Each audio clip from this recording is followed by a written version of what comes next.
Hi. Recently I made a two-part video series where I analyzed the Quran in Arabic, comparing the Hafs version with the Duri and Warsh versions. And I was able to prove there are conflicting textual variants between these Arabic Qurans, thus refuting the Quran's claim in chapter 15 verse 9 that it's preserved and free from corruption. In addition, refuting the Muslim claim there's only one Arabic Quran. So how do you think Muslims reacted to my video series? Well, let me show you some of their comments. This Muslim says, "You have a fake Quran." This one suggests maybe I edited it on Photoshop. This one claims I was changing the words. This Muslim says the Duri version is just made by you. This one claims it's all false and I used Photoshop.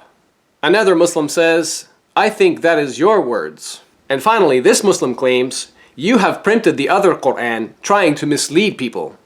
So, as you can see, many Muslims responded by making the claim that I manufactured or printed some fake Qurans or used Photoshop to trick people. Now, to refute their ridiculous claims, I will simply direct these Muslims to the following Muslim website to prove I'm not lying about the textual variants. This website provides some of the different Quran versions. We find here the dominant Hafs version, the Warsh version, and others like the Qalun and Shu'aba versions. In fact, while we're here on this website, let me show you some conflicting textual variants by comparing the Hafs and Qalun versions. And for your information, according to page 199 of the book, An Introduction to the Sciences of the Quran by Muslim scholar Yasir Qadi, the Qalun version is read particularly in Libya, Tunisia, and parts of Qatar. So let's begin our comparison. Variant number 1. Quran chapter 15 verse 8 says, "We do not send down the angels except with truth, and the disbelievers would not then be reprieved." Now let's read the Arabic. The Hafs Quran says, "Ma nunazzilu," we do not send down. But the Qalun Quran says, "Ma tanazzalu," the angels do not descend. In the Hafs Quran, the variant is a first-person plural imperfect verb. But in the Qalun Quran, it's a third-person feminine singular imperfect verb. Also, these two words begin with different letters. The letter Nun in the Hafs Quran, nunazzilu, and the letter Ta in the Qalun, tanazzalu. So this is an actual consonantal difference that changes the meaning of the word. So in this verse, the Hafs Quran directly specifies Allah as doing the verb by causing the angels to descend, but the Qalun Quran doesn't. So who causes the action here, Allah, the angels themselves, or a different source? Clearly, these are not the same. Variant number 2. Quran chapter 66 verse 12 says, "And Mary, the daughter of Imran, who guarded her chastity, so we breathed into her of our inspiration, and she accepted the truth of the words of her Lord and his books, and she was of the obedient ones." Now let's read the Arabic. The Hafs Quran says, "Wa kutubihi," and his books. But the Qalun says, "Wa kitabihi," and his book.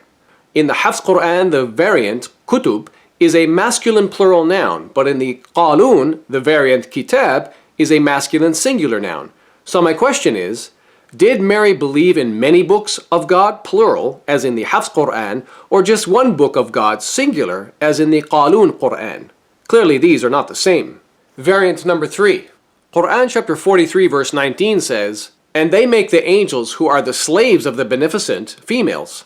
Did they witness their creation? Their testimony will be recorded and they will be questioned." Now let's read the Arabic. The Hafs Quran says, "Ibad," slaves.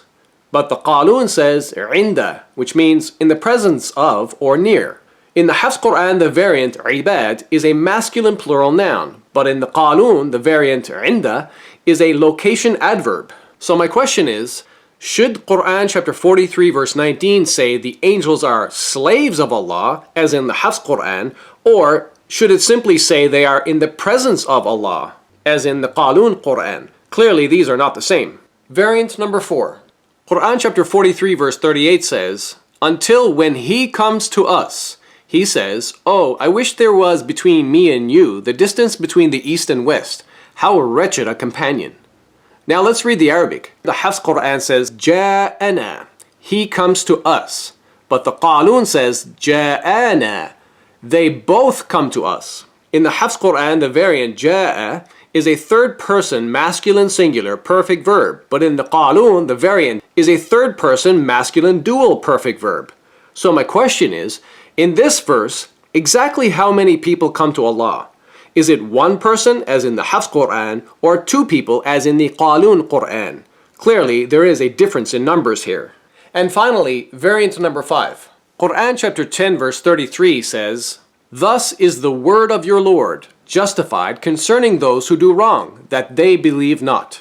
Now let's read the Arabic. The Hafs Quran says kalima, word, but the Qalun says kalimat, words. In the Hafs Quran, the variant is a feminine singular noun, but in the Qalun Quran, it's a feminine plural noun.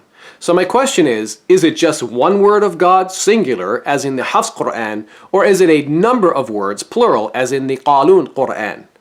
Obviously, one word is less than many words, so there is a difference in numbers here. Now, to those Muslims who claimed that I made fake Qur'ans, as you can see, this Islamic website is proof that I was telling the truth. Finally, I think it is high time for Muslims to stop claiming there is only one Qur'an in Arabic and it's perfectly preserved from corruption. My video series on conflicting textual variants in the Qur'an is proof that that claim is false. Thank you for watching and God bless you.